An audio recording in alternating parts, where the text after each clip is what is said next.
Topic था मगध। क्या था? मगध। सबसे पहले मगध शक्तिशाली राज्यों में आता है। उसके दो कारण हैं। देखिए, जो इसकी पहली राजधानी थी राजगृह। राजगृह जो 5 पहाड़ियों से घिरा था।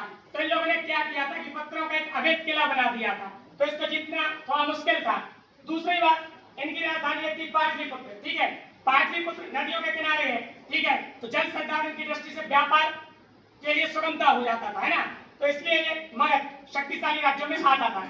अब इसमें अपन पढ़ते हैं कि यहाँ पे अपन पहले हर्यक वंश पढ़ते हैं। क्या पढ़ते हैं? हर्यक वंश। हर्यक वंश में सबसे पहले अपन पढ़ते हैं बिंबिसार।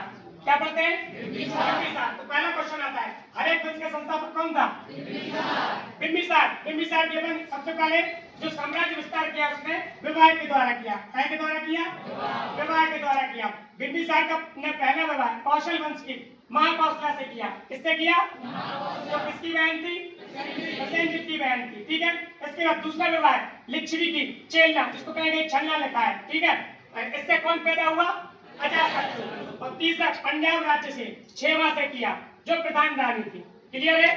अब यहाँ एक क्वेश्चन बनता है बिंबिसार का कि बिंबिसार की जब अवंती के चंड प्रबोध से लड़ाई हुई, किससे हुई? चंड प्रबोध से लड़ाई हुई। ठीक है, बाद में समझौता हुआ, तो बाद में इसको चंड प्रबोध को पीलिया रोग हो गया था, पांडु रोग। ठीक है, तो इसने अपने राजदूत किसको भेजा था? जीवक को भेजा था। किसको भेजा था? ये क्वेश्चन आ चुका है। ठीक है, अगला जो बिंबिसार ने किसको जीता था? अंग को जीता था। किसको जीता था? अंग को। और वहां का शासक किसको बनाया था? अजातशत्रु को बनाया था। क्लियर है? इसके बाद आप आते हैं अजातशत्रु के बारे में। अजातशत्रु के समय सप्तकर्णी गुफा में पहली बौद्ध संगीति हुई थी, ये याद रखना है। ठीक है, और अजातशत्रु जो था वो संबंधों को नहीं मानता था, इसलिए इसने कौशल और लिच्छवियों पे हमला किया था। ठीक है, लिच्छवी की तो उसकी माई थी, और लिच्छवी में हमला करते समय इसने 2 चीजों का प्रयोग किया था। किसका? रथमूषक और महासनाकटक, जो बाहुबली मूवी में बताए गए। ठीक है, इसके बाद अपन आते हैं इसके बारे में उदयन। उदयन ने कुसुमपुरा पाटलिपुत्र को राजधानी बनाया, आज का पटना। ठीक है, इसके बाद आते हैं नागदशक। नागदशक की हत्या उसके किसने की थी? शिशुनाग। इसके बाद आते हैं शिशुनाग। शिशुनाग के समय राजधानी क्या थी? वैशाली। और इसका राज्य था बंगाल से लेकर कहां तक फैला था? मालवा तक फैला था। फिर शिशुनाग के बारे में किसको पढ़ते हैं? कालाशोक के समय राजधानी क्या थी? पाटलिपुत्र। कालाशोक के समय द्वितीय बौद्ध संगीति हुई थी, है ना, और स्थावर और महासांगिक 2 भागों में बट गए थे। इसके बाद अपन पढ़ते हैं क्या? अच्छा, एक और आया था महानंदी वर्मा, छोड़ देना, है ना। नंद। नंद के बारे में अपन पहला महापद्मनंद। ठीक है, कौन था? महापद्म। इसने कलिंग को जीता था। किसको जीता था? और प्रभाव के रूप में वहां से जिन की मूर्ति को उठा लाया था।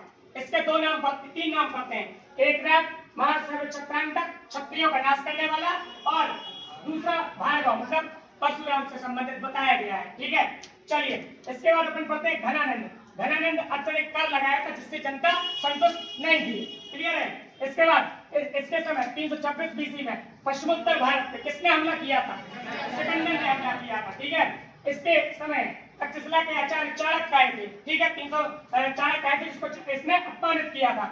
और 322 बीसी में चंद्रगुप्त मौर्य की सहायता से चाणक्य की सहायता से चंद्रगुप्त मौर्य ने इसको हटा दिया और किस वंश की नींव डाली? मौर्य। Thank you.